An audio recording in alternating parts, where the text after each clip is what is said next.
Hello and welcome to Chapter 3 of Holly Jolly Christmas House with me. That's right, another year has passed and it's time to build another gingerbread house. However, my mom got this one from Trader Joe's. It's supposed to be like a German house sort of thing. You can see these kids playing in the background that doesn't even have to do with the house. And it's like all slanted and weird, which is not the regular vanilla build of a gingerbread house. And furthermore, all of the planks have textures on them, which does not leave a whole lot to the imagination when you're trying to design your very own Holly Jolly Christmas house. So I had to get a bit more creative. Recall, if you will, last year, Holly Jolly Christmas House number 2, we had the fight between the Christmas giants. There was the good one and the dark one. I'd say that if you looked at any news headline this year, you would already know that the dark one is the one who took the victory this year. So as a result, all the forests of the world are littered with these bad, bad Christmas boys, which are the Christmas children that were thrown to the Christmas dimension last year.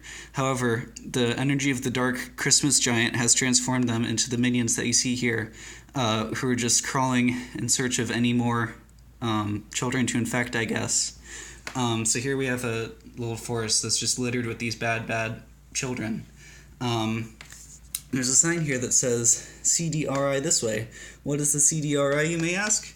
Why, of course, it is the Christmas Dimension Research Institute, as indicated on the sign here. Here's the front door of the Christmas Dimension Research Institute. We have some Christmas trees outside. You see the Christmas children are looking for any anti-Christmas energy. So in order to disguise this whole house here, the people inside the house have had to disguise it. I said that already. They've had to disguise it with Christmas trees, so they've got ornaments and tinsel on all the trees outside, and hopefully they're going to ward away the Christmas minions, which are not regular minions, like the yellow kind, the funny kind. These are evil, bad ones. So here's some tiles around the edge of this fence, some barbed wire on the top so that none of these minions can even think about climbing over the top of that. Come on, my lamp here. So on the inside of the CPRI, is that CDRI? That's what it is. We've got these researchers who are very quickly trying to develop the cure for the Christmas kids who they were able to pull inside, who are still sick and have not transformed yet. So here we can see patients 2, 3, and 4 are still unconscious and being tended to by the doctor, who's got some, I don't know if you can see, some pills in her hand there. She's very smart. And she's been working on this all year. So you can see that she's currently tending to patient number 6. This little rascal out here is keeping watch, making sure that the Christmas minions don't get too close, because if they breach the gates, then it's all over, and no one will be able to transform back from the Christmas minions to normal people.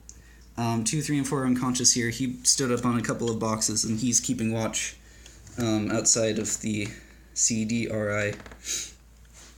There's a nice wreath on the outside as well. There's also this mysterious old man whose shack he allowed the doctor and her boyfriend to use the shack as long as they needed for their research. However, he's crying a little bit because he's not sure that they're going to be able to develop the cure in time to save all these beautiful Christmas children.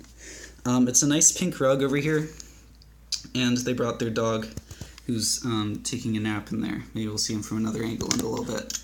Number 5 is over there, next to some presents in the Christmas tree, because it is Christmas after all, and we still have to celebrate just as we would on a normal, non-apocalyptic year.